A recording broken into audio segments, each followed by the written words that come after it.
Hello class 11th, welcome again. Last class में हमने discuss किया था बेटा सर्कुलर मोशन। सर्कुलर मोशन में हमने देखा था angular displacement, angular velocity and angular acceleration. Clear है।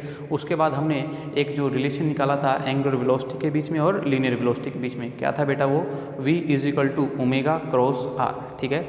और जो लास्ट टॉपिक हम डिस्कस कर रहे थे वो क्या था, यूनिफॉर्म सर्कुलर मोशन।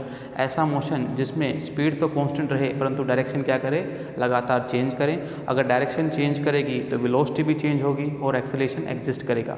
और ऐसे एक्सेलरेशन को आपने क्या बोला था, सेंट्रीपिटल एक्सेलरेशन।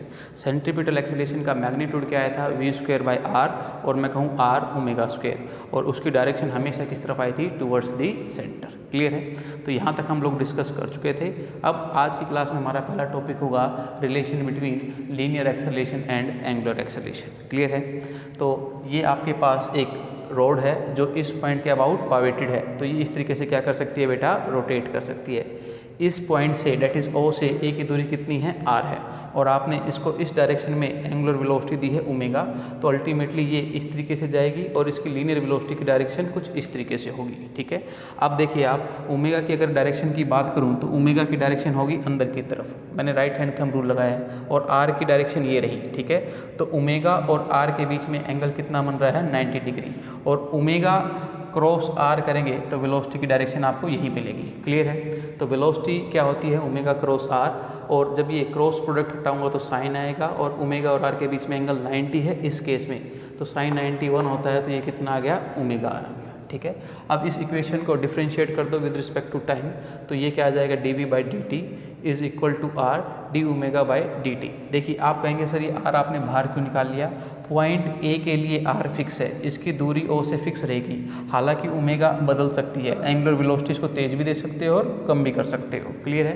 तो d⍵/dt कितना होता है बेटा, अल्फा होता है, और अगर मैं जनरलाइज लिखूं तो ये आ जाएगा एक्सेलरेशन = आपका alpha cross r, same pattern जैसे मैंने ये लिखा था। ठीक है। अल्फा क्रॉस r ये भी देख लेते हैं। आपको पता है कि अगर A की वेलोसिटी इस तरफ है तो लीनियर एक्सेलरेशन भी इस तरफ होगा, है ना। और मैंने आपको ये भी बता रखा है जो डायरेक्शन ओमेगा की होगी वही डायरेक्शन किसकी होगी, अल्फा की होगी, मतलब अल्फा अंदर की तरफ है। ठीक है। And this will be your r। ठीक है।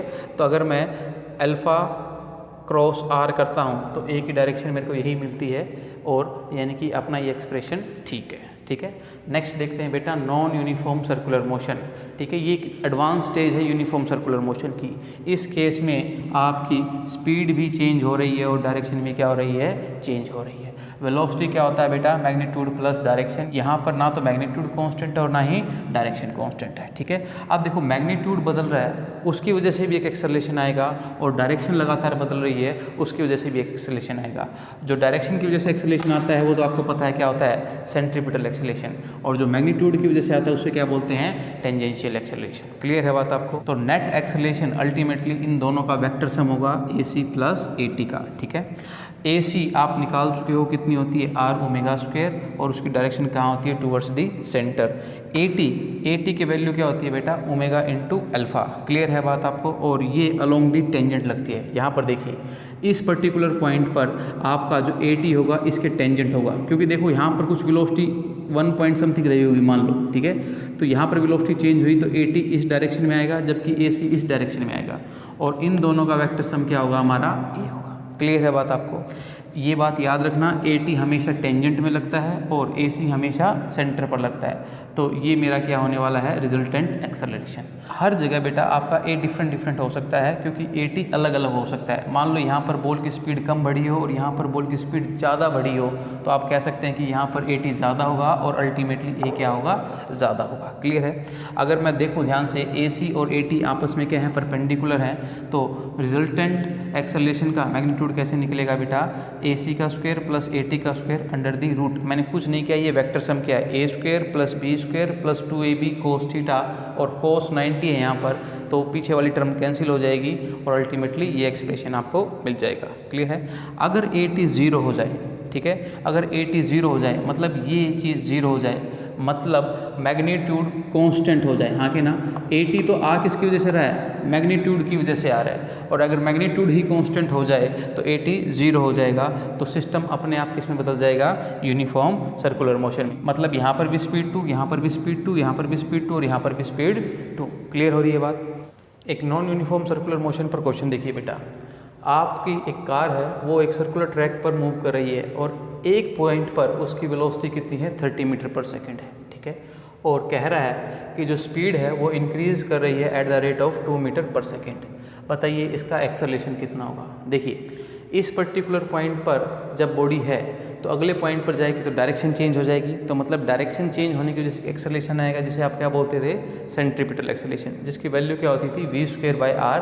तो इस पॉइंट पर अगर मैं बात करूं ए सी की डायरेक्शन ऐसे होगी इस पॉइंट पर और उसकी वैल्यू कितनी होगी 30^r, दैट विल बी 500, ठीक है। इसको सोल्व करेंगे तो कितना आ जाएगा 9.5 मीटर पर सेकेंड स्क्वायर। अब देखो बेटा ये क्या कह रहा है कि speed is increasing at the rate of 2 metre per second square. Speed का सीधा लेना देना किससे, मैग्नीट्यूड से, और मैग्नीट्यूड का सीधा लेना देना किससे, 80 से। मतलब ये और कुछ नहीं है बेटा, ये 80 की वन है, ठीक है। और 80 की डायरेक्शन कैसे होती है, tangent, this will be your 80 and this will be your resultant acceleration A. तो AC हमने निकाल लिया, 80 अगले ने दिया है, तो नेट एक्सेलरेशन क्या होगा √AC² + 80², ठीक है। और अगर उसकी डायरेक्शन अगर आप बताना चाहें, ठीक है, लेट अगर मैं इससे डायरेक्शन बताना चाहूँ अल्फ़ा, तो टेंजेंट अल्फ़ा क्या होगा बताओ जरा ध्यान से।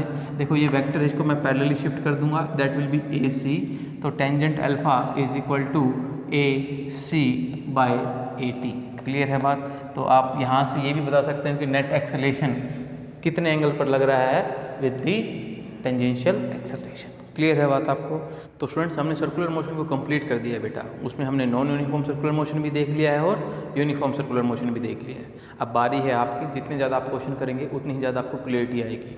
कोई डाउट आए तो आपके पास मेरा नंबर है, व्हाट्सअप कीजिए, कॉल कीजिए, you can ask your query, ठीक है। तो मिलते हैं नेक्स्ट लेक्चर में एक नए चैप्टर के साथ। तब तक के लिए थैंक यू, गुड बाय।